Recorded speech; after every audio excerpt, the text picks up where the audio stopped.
Hello, everybody. Welcome to Dave TV for the 24th of September, 2013. And as you'll notice, I have a guest here today, Rocky Parrish. What's going on, Dave? How you doing? Good to be here, buddy. Yeah. You notice, Rocky, one of the big news items we reported a couple of weeks ago, or months, what was it, months? It's about a month, about a month ago, was that he is no longer at WJFK, the big CBS sports talker here in Washington. And it was weird because it was like a Sunday night, and I'm sitting here just ready to go to bed, actually. It was really late, or Saturday night. And somebody, I get this, all of a sudden my Twitter feed starts popping up. Rocky's gone, Rocky's gone, Rocky's gone. It was really giant news. Yeah. And I'm like, okay, you know. And so what happened? The ceremonious, unceremonious departure actually wasn't anything major. The entire thing happened probably in a minute and 20 seconds. Yeah. Is what I tell people. After the show on that Saturday, CK, the boss, called me in and said, hey. Chris Kennard asked me if we could sit down and talk. And he basically said, hey, we've had our ups and downs over the last couple of years, and, I'm just not going to put you on the schedule anymore. I literally said, thank you, stood up, shook his hand. And it was weird because when I say weird, I mean in a good way, because this calm relief came over my body. And it was funny because me and Kevin actually during that same show had said, you never know when we're going to get fired. And we're always joking about it. Yeah. I said I could probably get fired today. And it happened. Yeah. So, but it literally, nothing, I gave the key card back, key pass, went downstairs, called Kevin, let him know, hey, I'm not going to, he didn't believe me at first. The Kevin the Rock show, that was on WJFK, basically on its weekend show, Correct. Saturday mornings. Yep, we did fill-ins for the Junkies. And you did fill-ins for the Junkies. I remember hearing you a lot doing that. How long have you been together doing that? 4 years. 4 years. On terrestrial radio. We were together for about a year and a half, 2 years before that doing podcasts and stuff, yeah. Okay. How'd you meet? Me and actually Kevin met at the O'Mara restaurant where Mike O'Mara owned a restaurant down back in in the day. Manassas. Correct. I did marketing for Mike, and Kevin was an MC DJ there. So it took a long time for we got to know each other from just sitting in the back of the bar watching drunk chicks walk back and forth and talking about them. So we actually built a rapport there. Got to know each other through a mutual friend, Jeff. And they approached me about doing a podcast, and eventually that's what happened. Okay. And so then, of course, you were tied in with it. This was back when Mike was still doing his afternoon show. Correct. And we'd actually done things for the Junkies. We'd done their spring break party, had gone and brought Wild Style girls out because we were doing the Wild Style show with Kevin and Rock at the time. Right. So we went out, passed shirts around. So CK was familiar with us long before we'd actually become on the station. And this is back when JFK was in Fairfax. Correct. Yes. And it was a guy talk station. Yeah. Exactly. Did you ever meet Don Geronimo? One time out of the Vegas style, actually several times. Once at Mike O'Mara's spot, and once at the Vegas style show at Blackie's way back in the day. They got shut down, of course. Okay. Okay, so you're doing this show with Kevin, and and all of a sudden, boom, you're gone. Yeah. It's just did they give you a reason? No, there was no. Like I said, all CK had said is, we've had our ups and downs the last couple of years. I just decided not to put you on a budget cut. You think, or just no? We've heard those excuses before, but obviously we know that's just not something in the politics of it. Frankly, I just don't think I fit the situation where I'm not really a yes guy. Yeah. I'm not going to always follow suit, but I don't do what I do on purpose to kind of be abrasive or anything. Okay. I'm just always myself. I know you've heard me on the air before. Yeah. I say what's on my mind, and I'm not one of the guys who always either kisses butt or says, hey, what can I do next? But I've actually, in the past, knowing that there's been some steps that I've taken that may have been the wrong thing, I've actually, one year I said, you know what, this year, I'm not going to speak to anyone else at the station. I'm not going to rub any, shoulders the wrong way. I'm just going to do whatever's asked of me and do it. And that didn't even help, so.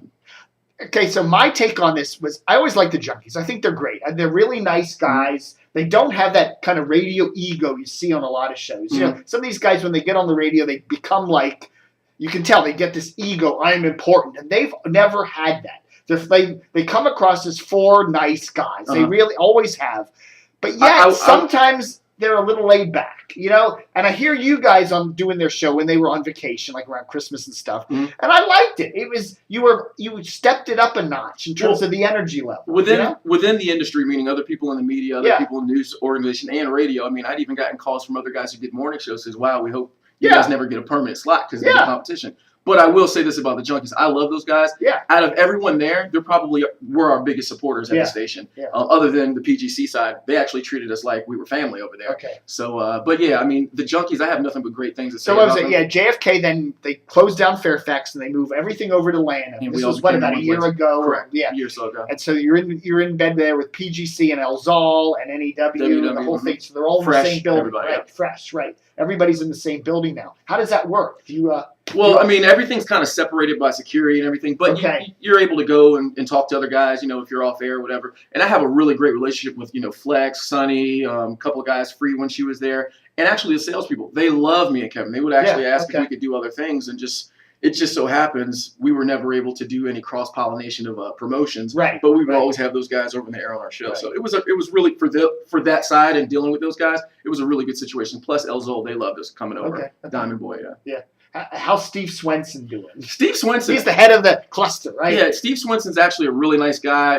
I introduced myself once he got there when Sam Rogers left. Really open door type of guy, everything. I think more so different than Sam. He's more letting the PDs do what they do. Yeah. And he's kind of running things kind of from a higher level. Okay. But because I know, as a matter of fact, right before the incident of me departing, I had my agent ask if, he was going to ask CBS if there were any situations where me and Kevin would have more of a position of, having more time on the air. Right. I guess that was passed on to CK. CK did tell me they had a problem with that. I didn't know that my agent would be going directly to Steve, but for my agent, that was the only person he knew to talk to. I guess he didn't know.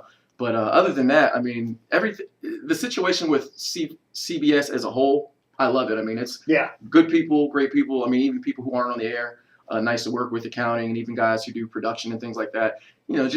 I think along the way, people rubbed elbows with me or took me the wrong way, thinking that maybe there were things I was saying about them when I really wasn't. Obviously, I had a couple run-ins with a couple guys, but it was never anything that I really cared about. We were a weekend show. Why should anybody worry about us? Yeah. Interesting. Okay. So you get canned there. Have you been back? Actually on the air? No, I mean... No, back at Atlanta. Have you got... Yeah, just to pick up you're allowed on the premises. No, from what I hear, there was an email put out probably minutes after I left saying, Rocky's no longer to be on the air and in the building. But I mean, obviously, I came to pick up my last check. Right. When people get cleared get canned at Clear Channel up in Rockville, the thing I've heard is that they actually like a security guard come and walk them out to their car. Yeah, well, take the pass back. Yeah, I would say that was something I didn't have to worry about. CK just took my key card pass and I just walked out of it. So I mean, there was no. I mean, one thing I will say. I mean. I do have CK to thank for our opportunity to be on the air. It's just, some things along the way, obviously, I didn't agree with. Yeah. And I think one of the bigger problems that he may have had with us is we weren't radio guys. We were just guys who happened to be on the radio, and we were good at what we did. But, I mean, obviously, we were told certain things along the way. Yeah. And some of those things never came to fruition, which is, I'm not a guy who just sits around and waits. I ask questions. Yeah. Why aren't we on the air more? Why, and like I said, 1 year I just said, I'm not going to ask those kind of questions. I'm going to see what happens. Didn't happen. Okay. So, you're still working with Kevin. Correct.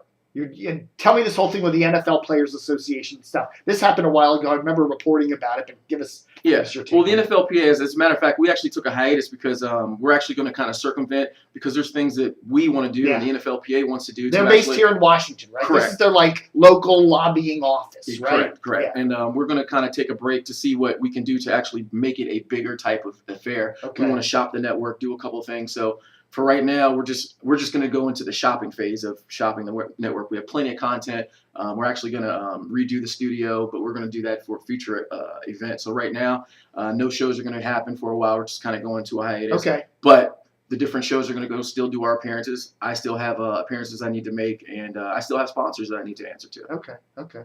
Have you shopped yourself around at some of the other stations? Yeah, I've gotten calls. I mean, one of the people that I have to thank most who put me on the television at first, and me and Kevin, is Dave Ross. He's one of the better guys. I've gotten to know a lot of people out there. Leon Harris, one of my really good friends. Dave Ross, really good guy. There's a lot of really good people in the industry. Obviously, I know you hear things all the time. There's a lot of people who are just fake in the industry. I don't really associate with those guys. I'm going to be who I am. But I mean, I'm still going to be doing things on the radio and television. People give me a call, so I'm just trying to do my entrepreneurial thing as well. Right. What about TV? Yeah, that sounds like TV is Comcast Sportsnet. You got the Washington Post actually does sports now on they do their television thing. Yeah. I mean, I'm actually seeing who wants to do things with me, and I'm making calls myself, and I'm letting my agent do some things. Because before it was always just me, representing myself. Right. Now that I have an agent, I'm going to let him kind of do some of that work and get myself out there. And if nothing ever happens, this is kind of another thing that I think was something that rubbed people the wrong way. I've always even made it known, if we didn't do radio, I'm going to be okay. I'm not doing radio or television right now. I mean, I can do it, but if I don't, I'm going to be okay. Yeah. I was doing okay before I got into it, and for all the people who think it's the greatest thing, unless you're doing a morning show or an afternoon, getting that serious pay, it's not really that great as far as pay goes.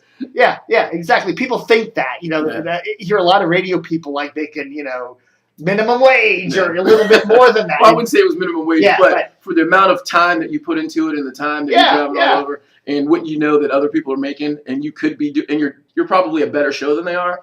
Yeah, it's not really. You got the tip of the iceberg making a ton of money, and then everybody else, another 90% that are kind of just going for regular wages, And everyone's scrapping and working hard, but again, for me, giving up what I'm doing full time wasn't worth the time of saying, hey, I'm going to do again, if I were even offered to do a midday show at any point for any station, for the type of money they would pay, it doesn't equate to what I'm doing on my regular job. Yeah. What's your regular job? I'm a marketing guy. I own my marketing business. Okay. I have, I'm into sneakers. I have my own limo business. Okay. There's a lot of things that I'm into. So I'm an entrepreneur by nature. I have, like I said, I own my own marketing business.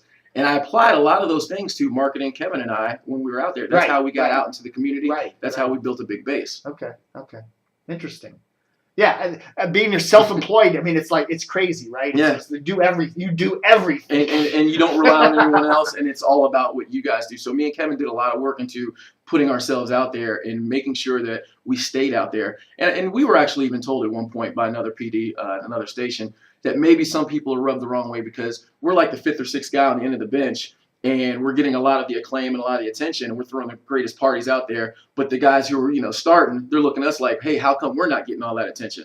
Well, that's not really our fault. If people like us, then why not put us out in front with the other starters instead of keeping us at the end of the bench? I understand people saying paying your dues and this is the way it's always been done, but that's not the way I think about things. What about Rock Deep Media now? What is that? How does that play into things? Rock Deep Media will keep on going. Again, like I said, we have appearances that we do. We have sponsors, and we actually go out and do live shows. You do shows. Correct. Right. We go out and do live shows. Video and audio? Yeah, we're actually going to be implementing the video into this year and going out and doing live events. So like one of our sponsors, Kilroy's and Kia, we're going to be doing events. So you go to rockdeepmedia.com and there's podcasts and you do the live shows too. You go to listen live. You go to listen live. You can go to iTunes and listen to us as well, or SoundCloud. Okay. Well, now what are you doing on the Rock Deep Media thing? I mean, I'm basically the guy who markets, and I'm also on-air talent. So when me and Kevin want to go do an event, we go and do an event. Okay. So you're still working with Kevin doing that? Yeah. See, right now, again, Kevin, I'm trying to make sure that there's no conflicts of interest. So I want to make sure that he has a good thing going with CBS, with him and Dave doing their new show. So I don't want to impede on that. Yeah. So I try to do a lot of things not to affect what he's still doing there. Okay. Yeah.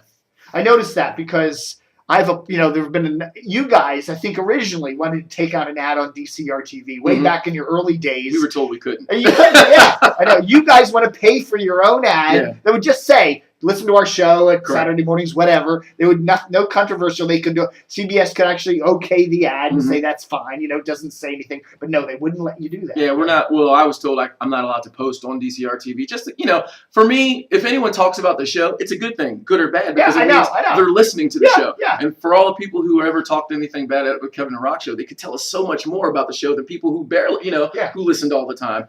But for me, it was just about getting ourselves out there. If we had to pay for our own ad time, we would always, ask how come we can't get little bumpers on the weekends or little ad spots when they're putting in, public announcements for, some ad campaign that's free. Yeah. Just put a little 30-second or 15-second blurb, Kevin and Rock, or do it on Friday, or let us introduce ourselves on a weekday show saying we're going to be on the weekend. It's funny because 2 or 3 years after we had been on the air filling in for the Junkies, there were people who had been lifers on the station who had never heard of us until we fill in for the Junkies. Yeah. That shouldn't be possible. Yeah. Not if you're a good show. Yeah. You look at the radio ratings, though, and some of these sports talkers especially, and the ratings, they get good ratings during the weekday, and that the weekends, they just nothing. Unless they're running sports like the Redskins or something. It's like they go to 35th place on the weekend. Well, we probably understand that people aren't using their PPMs on the weekend, too, and they're probably docking them and whatever. Yeah. But we do know, just from being in the industry and how people react to us when we do public affairs or events, that people listen to us. Yeah. And it's not, a PPM thing. So people are listening to us whenever we're on, and people go and do appointment listening, because when we first got on JFK, we were all over the dial. We'd be Yeah. on at 11 at night. We'd be on at 9 at night. Hold on a second. We're going to take a break here for our sponsor. We'll be right back.